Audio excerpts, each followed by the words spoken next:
Buenos días, damos inicio a este evento que estaba originalmente programado como un desayuno de trabajo presencial, pero que por los motivos que todos conocemos hemos preferido cambiarlo a un evento no presencial en el cual nosotros hacemos la presentación, la grabamos y después se la distribuimos a todos los que han manifestado interés en participar, que son muchos, mediante un link que lo podrán ver en sus computadoras. La idea es hablar del impuesto a los bienes personales, según las modificaciones introducidas por la Ley 27.541 de Solidaridad Social y Reactivación Productiva, que introdujo importantísimos cambios que afectan sustancialmente a las personas humanas, sobre todo a las personas humanas residentes, en función de dos de los aspectos que se han modificado, que son el aspecto subjetivo en cuanto al cambio de vínculo jurisdiccional para atraer a la imposición a los bienes del exterior, que era el del domicilio y a fin del año pasado con la Ley de Solidaridad se cambió a residencia. Y el otro aspecto, que es el aspecto cuantitativo, en cuanto se han establecido nuevos tramos de escala, se han aumentado considerablemente las tasas de imposición y se estableció un impuesto diferencial más alto para los bienes ubicados en el exterior. Bueno, vamos ahora a cederle la palabra a Marcelo Núñez para que él nos hable del cambio de vínculo jurisdiccional de domicilio a residencia. Bueno, con relación al cambio, a una de las principales modificaciones en relación al impuesto sobre los bienes personales que introdujo la Ley de Solidaridad Social 27.541, que fue publicada en el Boletín Oficial el 23 de diciembre de 2019, tiene que ver con el aspecto subjetivo, con el concepto de residencia que se implementa en lugar del criterio o el nexo subjetivo existente hasta ese momento en el régimen del impuesto sobre los bienes personales, que era el de domicilio. Nos vamos a enfocar en eso para luego pasar al análisis en profundidad del aspecto cuantitativo, que tiene que ver con el incremento de alícuotas incrementadas para bienes en el exterior, repatriación, etc. Para analizar el nuevo vínculo jurisdiccional vigente en materia de impuestos sobre los bienes personales, vamos a hacer pie, antes que nada, en la definición de sujeto pasivo del impuesto que nos da la ley anterior al cambio de la Ley de Solidaridad Social, que habla de que son sujetos pasivos del impuesto las personas físicas domiciliadas en el país y las asociaciones indivisas radicadas en el mismo, por los bienes, tanto los situados en el país como los situados en el exterior. Al tiempo que las personas físicas domiciliadas en el exterior y las asociaciones indivisas radicadas en el mismo serán sujetos pasivos por los bienes situados exclusivamente en el país. Esto surge del artículo 17 de la Ley 23.966 y ha regido hasta, como dije, finales del año pasado. La modificación que introduce la Ley de Solidaridad Social justamente cambia el nexo entre el sujeto y el hecho imponible, introduciendo el concepto, el criterio de residencia que lo trae del régimen del impuesto a las ganancias, que ya venía rigiendo en nuestro país para ese tributo. Entonces, la norma expresamente habla de dejar sin efecto el criterio de domicilio. Hay una clara intención del legislador en esto de evitar maniobras elusivas tendientes a modificar de manera, como ocurre con el domicilio, que se puede cambiar de manera instantánea, ¿sí? Respondiendo a un régimen completamente, si se quiere, maniobrable, a diferencia de lo que ocurre con un concepto como el de residencia, que exige de toda una serie de parámetros, que ahora vamos a ver en qué consiste esto, porque claramente es un impacto y sobre todo habrá casos que habrá que revisar eventualmente de sujetos que hayan hecho durante el transcurso del año pasado cambios de domicilio tendientes a evitar justamente que los bienes situados en el exterior, de los cuales sean titulares, también integren la base imponible del impuesto sobre los bienes personales. El concepto de residencia que viene de la Ley de Impuesto a las Ganancias nos trae en el artículo 116, en la numeración actual con el texto ordenado que tenemos de la ley, del impuesto, que se consideran residentes en nuestro país tanto a las personas humanas de nacionalidad argentina, nativas o naturalizadas, excepto que hayan perdido la condición de residentes, de acuerdo a lo dispuesto en el artículo 117 de la ley de impuesto a las ganancias, punto que abordaremos en unos minutos,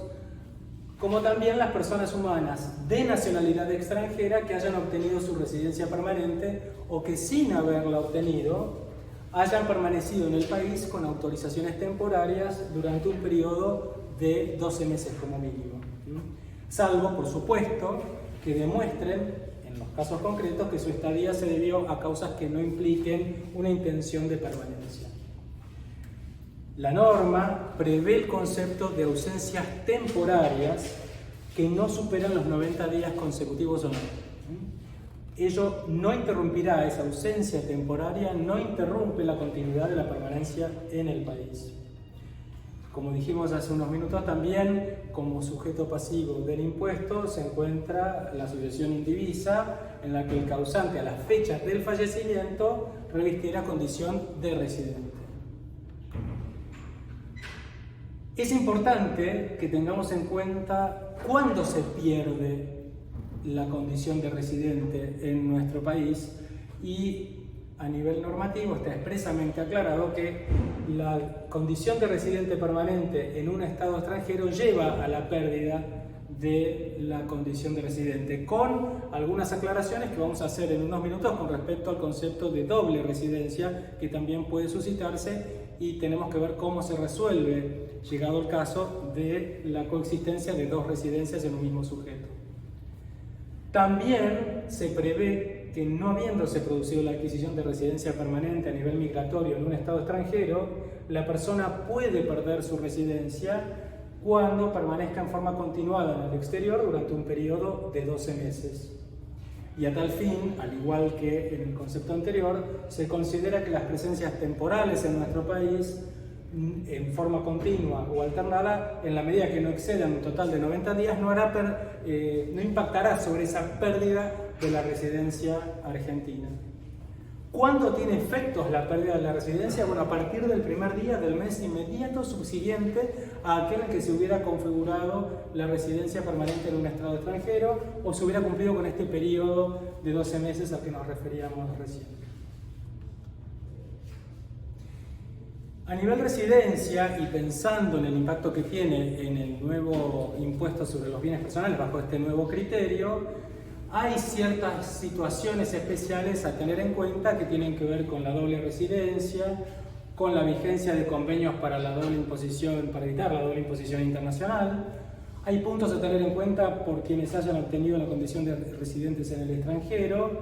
y algunas cuestiones vinculadas con la residencia en otros países.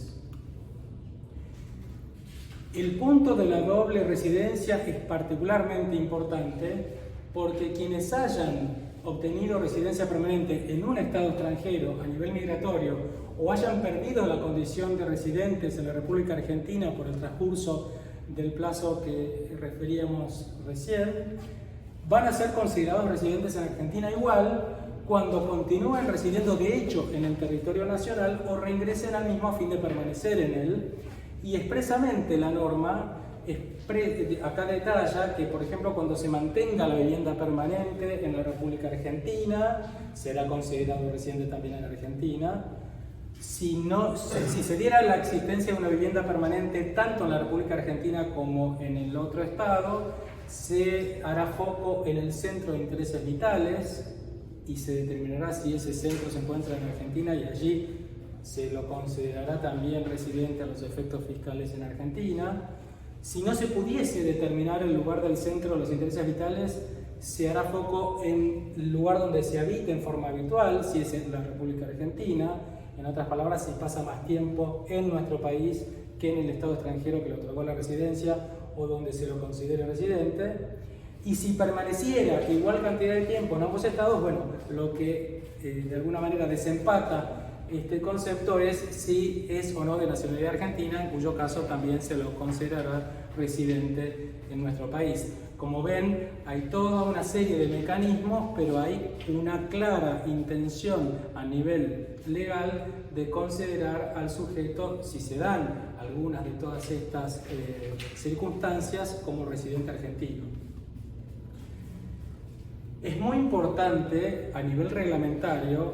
el análisis y tener en cuenta la Resolución General de AFIP número 4236 de 2018, que apunta a las normas para acreditar la pérdida de la condición de residente y que da pautas y precisiones para los supuestos de doble residencia. Allí la AFIP nos da una serie de pautas muy claras, empezando por una que es absolutamente coherente con nuestro régimen constitucional. Cabe recordar la jerarquía por sobre las leyes que tienen los tratados internacionales. Esto es una disposición que está expresamente contenida en el artículo 75, inciso 22 de la Constitución Nacional, y coherentemente con ello, en la resolución 4236 se habla de la preeminencia de las disposiciones de los convenios para evitar la doble imposición cuando se suscite una situación de doble residencia. También el artículo 3º de la Resolución General 4236 nos da precisiones sobre el concepto de vivienda permanente. En particular hace referencia a el hecho de que el título jurídico que ostente el sujeto respecto del lugar donde se configure su vivienda es absolutamente irrelevante si se trata de un título de propiedad o un usufructo, un alquiler o lo que fuere. También la norma, en el artículo 3º, nos habla del concepto del centro de intereses vitales, dándole preeminencia a los intereses personales y a los intereses económicos del sujeto, y de no poder de existir en ambos países intereses tanto personales como económicos, le da mayor prevalencia a los personales. Como decíamos, la existencia de convenios para evitar la doble imposición internacional es relevante, la propia resolución así lo indica, y lo que vemos es que en líneas generales los convenios para evitar la doble imposición que suscribe la República Argentina, que ha suscrito la Argentina, contienen un artículo que define el concepto de residente de forma bastante más análoga a lo que es a nivel local la definición del impuesto a las ganancias. Allí, hacíamos una referencia a la jerarquía constitucional que ya hemos mencionado, por lo que, como bien dice la reglamentación de AFIP, se debe verificar siempre la existencia y aplicabilidad de los convenios para estos temas. Por cierto, también este tipo de convenios incluyen una cláusula de resolución de conflictos mediante procedimientos de mutuo acuerdo entre los estados contratantes. Vale decir que, como puntos a tener en cuenta por aquellos que hayan obtenido la condición de residentes en el extranjero, están, por una parte, el especial interés que cobra el hecho de realizar la existencia normativa sobre doble residencia. En otras palabras, el adquirir la residencia en el extranjero no elimina automáticamente, ni mucho menos, la posibilidad de seguir teniendo el carácter de residente a los efectos fiscales en nuestro país. Y por otro lado, habrá que prestar atención, entre otros elementos, al tema del cómputo de días en el país y en el exterior como ese punto de inflexión que puede definir una situación de estas características. En otros países, cuando se habla de residencia, se trabaja en conjunto con asesores de los países del extranjero. Hay cuestiones referidas a los trámites de residencia en el exterior que habrá que considerar, dependiendo, por supuesto, de la legislación y reglamentación vigente en cada estado. Y, por supuesto, también habrá que hacer un análisis específico de la carga fiscal del país de la residencia, como por ejemplo el tratamiento de las rentas de fuente extranjera. Si tomamos por caso a nuestros vecinos del Uruguay, ellos tienen una legislación que prevé una serie de pautas que van desde la cantidad de días de estadía en Uruguay, pasando por la exigencia de la base de la actividad, de las actividades, lo que es los intereses económicos, personales, etc. Es importante tener en cuenta que no hay un mecanismo automático en materia de obtención de la residencia de pronto en la República Oriental del Uruguay. De hecho, una pauta bastante clara la da el fallo Walfrau del Tribunal en lo Contencioso Administrativo de la República Oriental del Uruguay del 9 de abril del 19, en el que claramente se hace una interpretación no literal de la norma que habla de la cantidad de días que se requiere para la obtención del certificado de residencia, porque si bien la norma habla de ausencias esporádicas, el hecho de que esas ausencias, que pueden llegar a ser de hasta 30 días, hayan repetido en el caso concreto a lo largo del año y hayan dado como consecuencia un total de 76 días reales del actor en la República Oriental del Uruguay, llevó a que la DGI uruguaya, en primer lugar, rechazara la solicitud de emitir el certificado de residencia y que el Tribunal de lo Contencioso Administrativo uruguayo respaldara esta decisión. ¿Por qué? Porque, bueno, obviamente hay una intencionalidad del legislador completamente ajena a un planteo como el que hacía el actor. Y esto nos lleva, y como bien lo marca Guzmán Ramírez, un colega uruguayo que intervino en las jornadas rioplatenses y abordó esta temática de la doble residencia, hay que tener en cuenta las facultades de fiscalización que tanto el fisco uruguayo, por un lado, como nuestra Administración Federal de Ingresos Públicos, van a ejercer a la hora de revisar si esa supuesta pérdida de residencia, de adquisición del Estado extranjero realmente se producen, y por supuesto siempre haciendo pie en este caso concreto en el acuerdo que existe para evitar la doble imposición entre ambos países. Bueno, este es uno de los aspectos fundamentales también de la reforma, tal vez lo que más controversia esté causando, que son el incremento de alícuota en general para los bienes ubicados en el país y en particular para los bienes ubicados en el exterior, con la posibilidad de repatriar los activos financieros, parte de los activos financieros ubicados en el exterior, y así reducir la alícuota sobre estos bienes. Bueno, lo que vemos en pantalla es la escala y los tramos de escala vigentes antes de la reforma. Como podemos observar, había un impuesto, el primer tramo de la escala era del 0,25% sobre el valor de los bienes, el valor imponible de los bienes, y el tramo mayor era del 0,75 y había tres escalas de 0 a 3 millones, de 3 millones a 18 y de 18 millones en adelante. Hay que tener en cuenta que una parte considerable de las personas físicas estuvieron exentas de este impuesto durante los años 2016, 2017 y 2018 si se hubieran categorizado como contribuyentes cumplidores en relación a la ley de blanqueo de activos. Entonces, estas personas que así se habían categorizado estuvieron exentas de impuestos, con lo cual el incremento que están sufriendo ahora en su imposición es exponencial. Esta es la escala que rige para las personas físicas domiciliadas en el país y sucesiones indivisas radicadas en el mismo. Como se puede ver, ahora tenemos 4 tramos. Se desdobló el que iba de 3 millones a 18 millones, ahora eso se dividió en dos, de 3 millones a 6 millones y medio y de 6 millones y medio a 18. Y las alícuotas se duplicaron, lo que era 0,25 pasó a 0,50 y así hasta llegar a la alícuota máxima, que es del 1,25, aplicable a bienes que excedan 18 millones de pesos. Hay que tener en cuenta que todavía rigen el mínimo no imponible de 2 millones de pesos y el que aplica a la vivienda única de 18 millones de pesos. Pero como se puede apreciar, el incremento en esto es prácticamente llevar al doble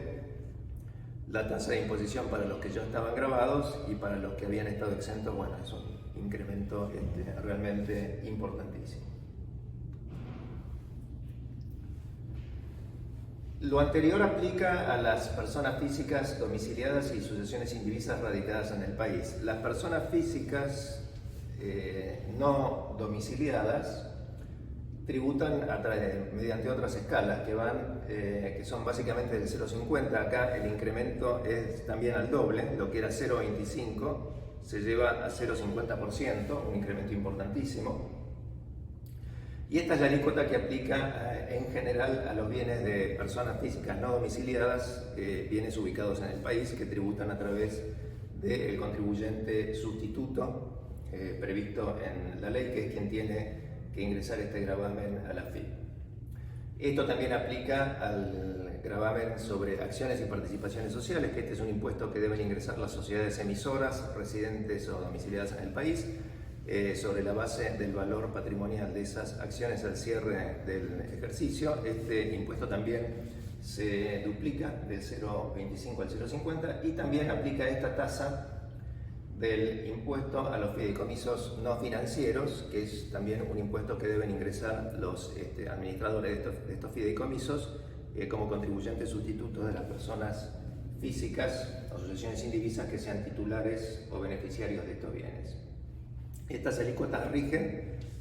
incluso para el ejercicio fiscal 2019. Y aquí marcamos una diferencia importante que también seguramente van a tener en cuenta aquellas personas que estén planificando o pensando en algún cambio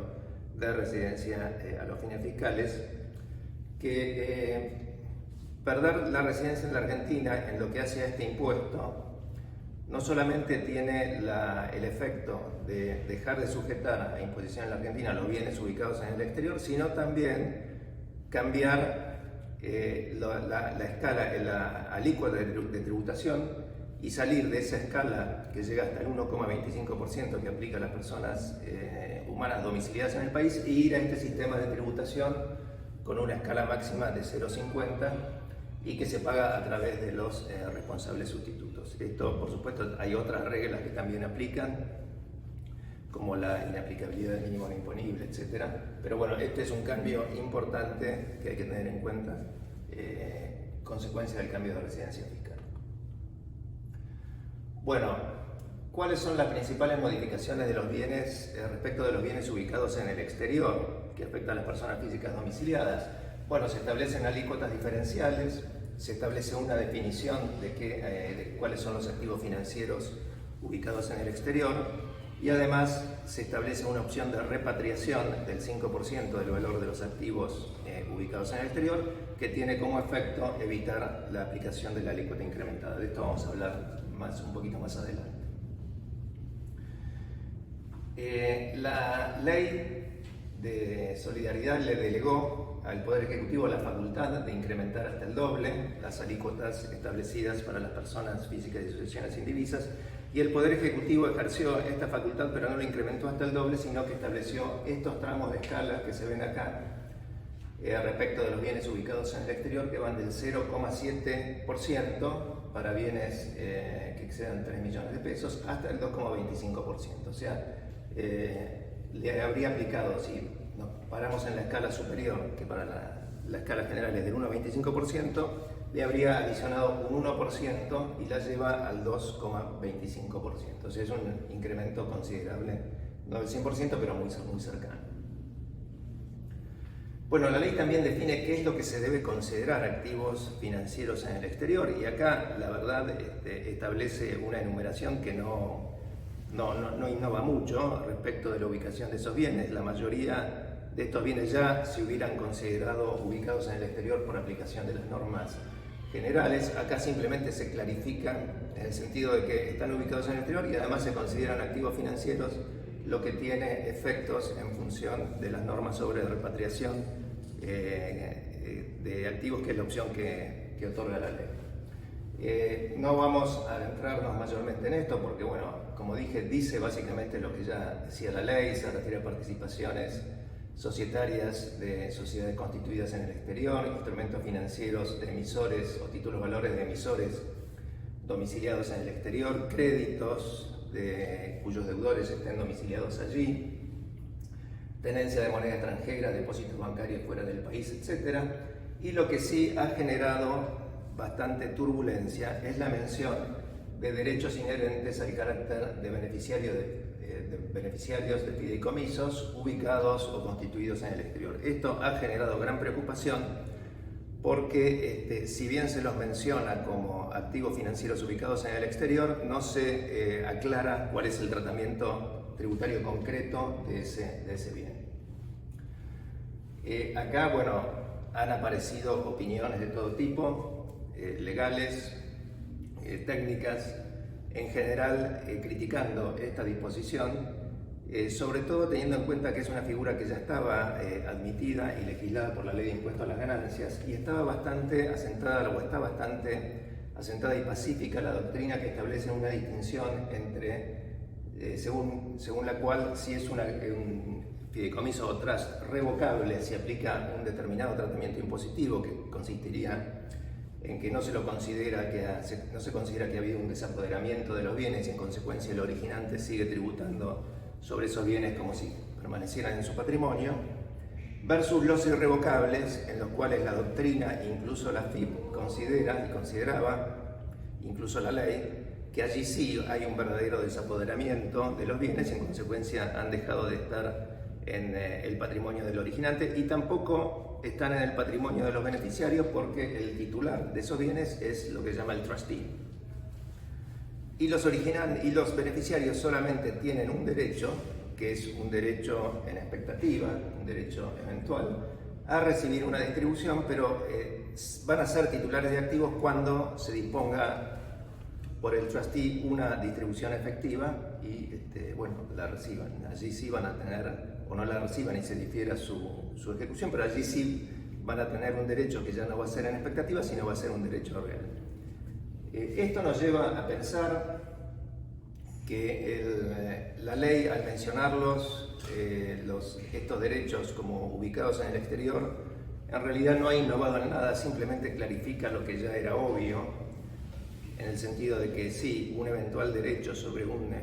fideicomiso ubicado en el exterior es un bien ubicado en el exterior y clarifica además que es un bien de naturaleza financiera,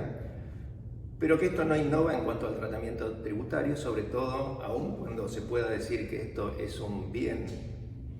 de carácter eventual en favor de los beneficiarios. No hay ninguna norma ni ninguna pauta que pueda servir para establecer su evaluación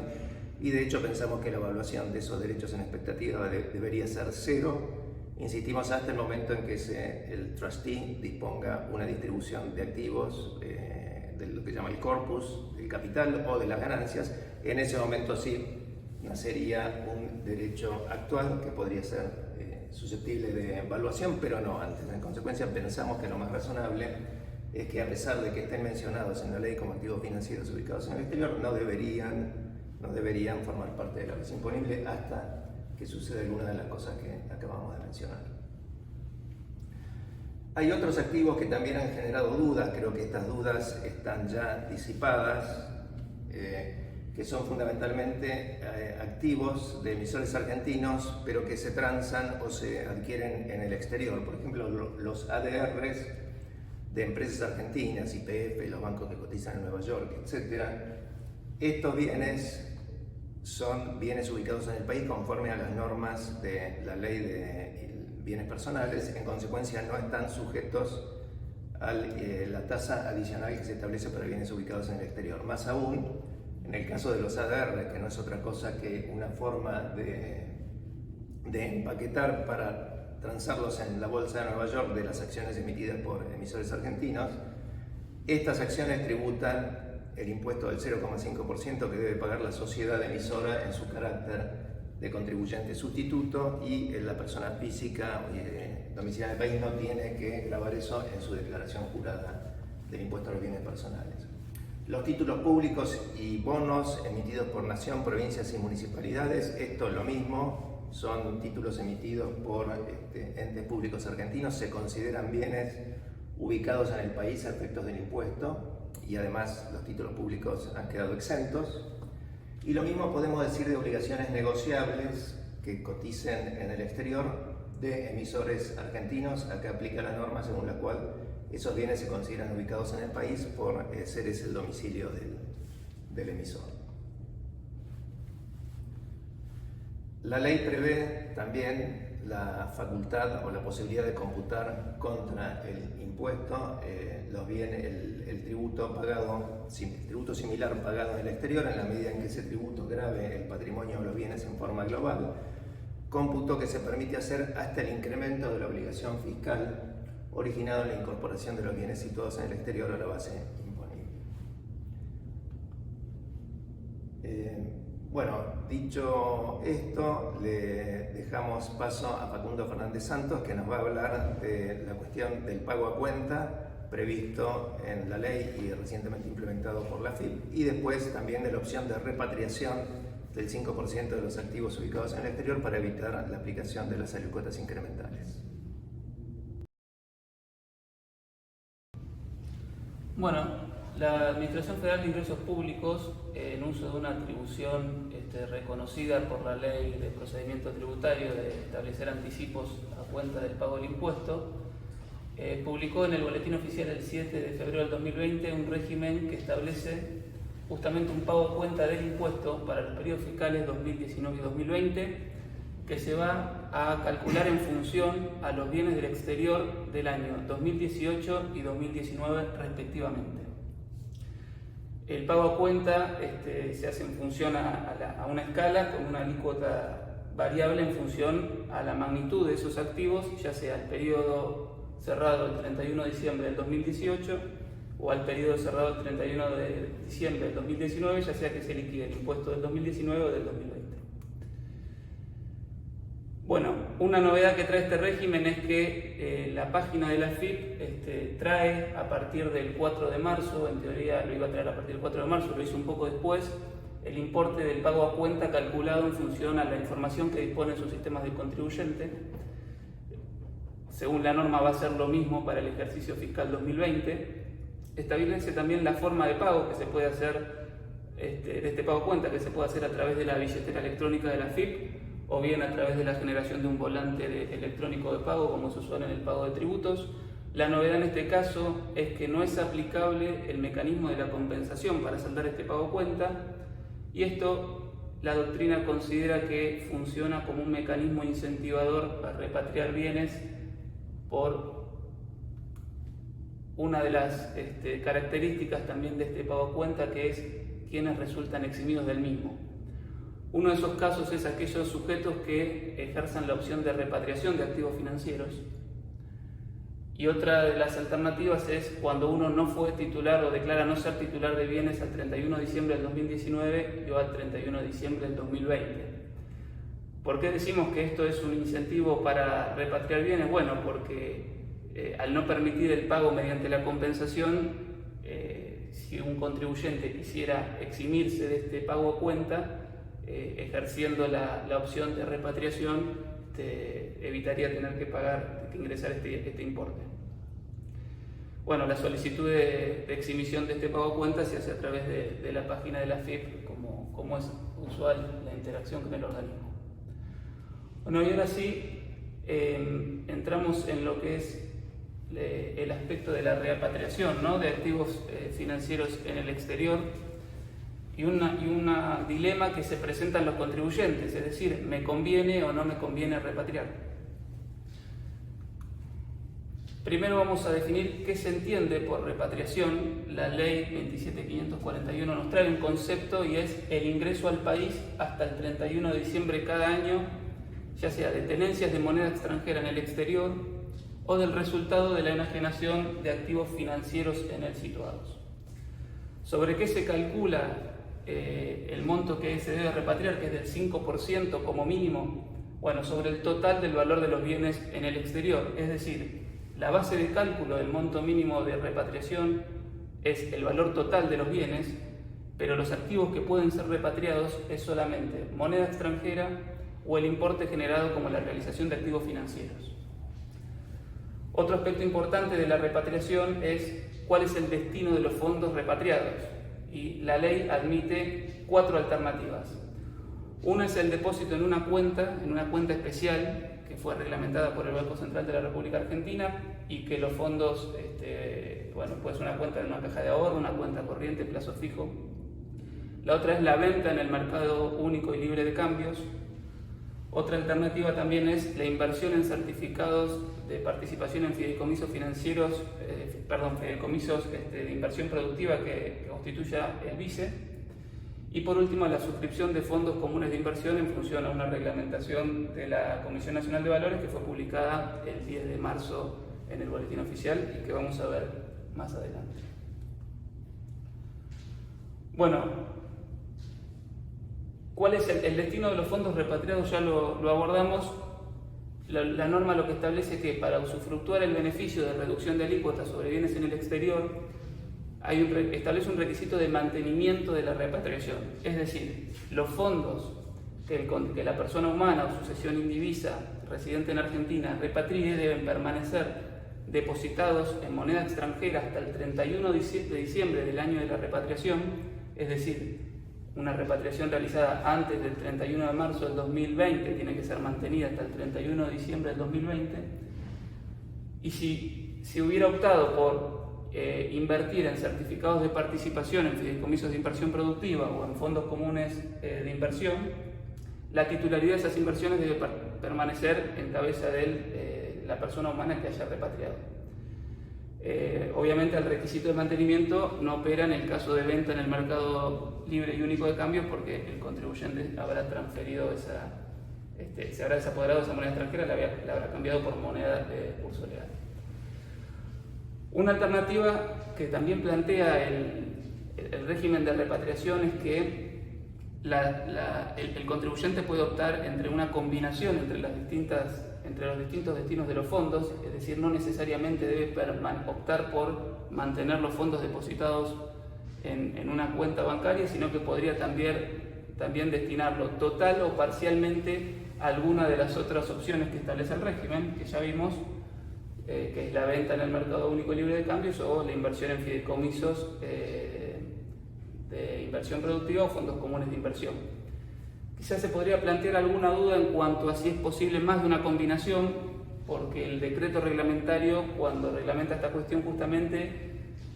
indica que cuando los fondos a que se hubieran depositado se destinaren en forma parcial a alguna, habla de alguna, no dice alguna o algunas, eso podría generar alguna duda interpretativa, pero bueno, quizá sea razonable considerar que podría ser más de una el destino de los fondos repatriados. También se habla de un supuesto de devolución en caso de que el contribuyente opte por la repatriación, que ha generado algunas dudas interpretativas en cuanto a su alcance, pero bueno, se irán aclarando a medida que esto avance. Bueno, el Banco Central de la República Argentina, por mandato de la Ley de Solidaridad Social, reglamentó la cuenta en la cual se deben depositar y mantener los fondos provenientes del exterior, ya sea como moneda extranjera o como el resultado de la enajenación de activos financieros, y creó la Caja de Ahorros, Repatriación de Fondos, Bienes Personales, Ley 27541. El fin exclusivo de esta cuenta tiene que ser el mantenimiento de los fondos provenientes de la repatriación. Tienen que estar abiertas a nombre de la persona que repatria, y el originante de la transferencia tiene que ser también la persona humana que repatria. En función a este punto, se había generado una duda de si las personas humanas que tenían cuentas a nombre de sociedades que les pertenecían en el exterior podían cursar las transferencias desde esas cuentas, y esto fue admitido por el Banco Central a través de una comunicación posterior, la 11.952, que aclaró que cuando el originante de la transferencia del exterior sea una persona jurídica en la que el repatriante participa, se admite que utilice esa cuenta para ingresar los fondos a la Argentina. Quizá no está aclarado si la participación tiene que ser directa o indirecta, es algo que la norma no precisó. Y por último también, lo que aclaró esta última comunicación del Banco Central es qué pasa con los sujetos que hubieran repatriado a partir del 1 de enero del 2020, pero antes de la publicación en el Boletín Oficial de la comunicación 6893, que fue la que creó esta cuenta especial. Y bueno, lo que aclaró esta segunda comunicación del Central es que se tienen por válidas esas repatriaciones a partir del 1 de enero, no las que se hubieran hecho quizá durante el 2019. Bueno, como mencionábamos antes, una de las alternativas del destino de los fondos repatriados es la inversión en fondos comunes de inversión. La ley sujetaba esa alternativa a una reglamentación de la Comisión Nacional de Valores que fue emitida y publicada en el Boletín Oficial el 10 de marzo del 2020, y básicamente establece que los fondos comunes de inversión elegibles, así los denomina, pueden ser, como decía la ley, cerrados o abiertos, y establece los requisitos de la cartera de inversión de esos fondos. En el caso de los fondos cerrados se establece que el 100% de la inversión tiene que ser en activos en Argentina, y en el caso de fondos abiertos establece que el 75% de la inversión tiene que ser en activos en Argentina y el otro 25% podría ser en países del Mercosur o en Chile. También se establece que los fondos deben emitir una cuota parte especial para atender a estas suscripciones con fondos repatriados, y que, bueno, que los fondos pueden ser fondos existentes o fondos que se crean a partir de la sanción de la norma. También se prevé un caso de supuesto de adecuación de fondos comunes de inversión abiertos que no cumplan con los requisitos exigidos para ser elegibles al momento de la emisión de la norma, pero que puedan readecuarse para poder recibir inversiones de fondos repatriados. El plazo que le otorga es un plazo de 30 días. Bueno, respecto de la repatriación, se plantearon algunas dudas, que algunas se fueron contestando en los ámbitos institucionales de diálogo de la FIP y los consejos profesionales. Una de ellas, por ejemplo, es si los bienes del hogar, que se determinan en función a los bienes en el país y los inmuebles en el exterior, se establece una presunción de que el 5% de los bienes en el país y los bienes en el exterior se graban como bienes del hogar. Si el porcentaje correspondiente a bienes en el exterior forma la base de cálculo para el importe de la repatriación. No se dio respuesta institucional a esa consulta. Nosotros entendemos que no debiera ser así, porque los bienes del hogar son bienes en el país y la repatriación es solo sobre los bienes que estén, la base de cálculo son los bienes que estén en el exterior, independientemente de cómo se calculen los bienes del hogar a los efectos de la determinación del impuesto por los bienes en el país. También se analizó el tema de títulos que se transan en Argentina pero que representan valores en el exterior, es decir, califican como activos financieros en el exterior susceptibles de ser repatriados, pero se transan en el país, es decir, no derivan de una transacción en el exterior, como sugiere la norma. Bueno, otra duda, otra situación que se puede plantear es el caso de una persona humana que su único activo en el exterior sean acciones de una sociedad cerrada, que es un activo financiero que admite ser repatriado, mejor dicho, los fondos que deriven de su realización, pero claro, para tener fondos líquidos que sean repatriables tendrían que enajenarse las acciones de esa sociedad. Quizá no sea tan sencillo conseguir un comprador. También, ¿qué pasaría, por ejemplo, si el repatriante fallece antes del 31 de diciembre del año en que realizó la repatriación y en ese caso no se mantuviera la titularidad de los fondos repatriados a su nombre, sino que inmediatamente, por disposiciones del Código Civil y Comercial, esos bienes formarían parte de la sucesión, que paradójicamente también es contribuyente de este impuesto? Bueno, finalmente lo que vamos a abordar ahora son cuestiones jurídicas relativas, vinculadas con la repatriación y la protección jurídica que tendría el sujeto repatriante respecto a eventuales modificaciones. Es un tema que va a desarrollar Manuel Benítez.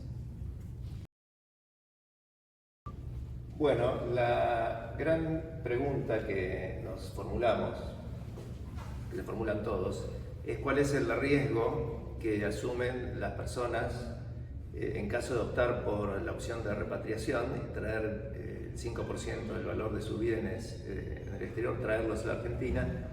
y mantenerlos en alguna de las inversiones que describió Facundo, en especial la de mantenerlo en una cuenta bancaria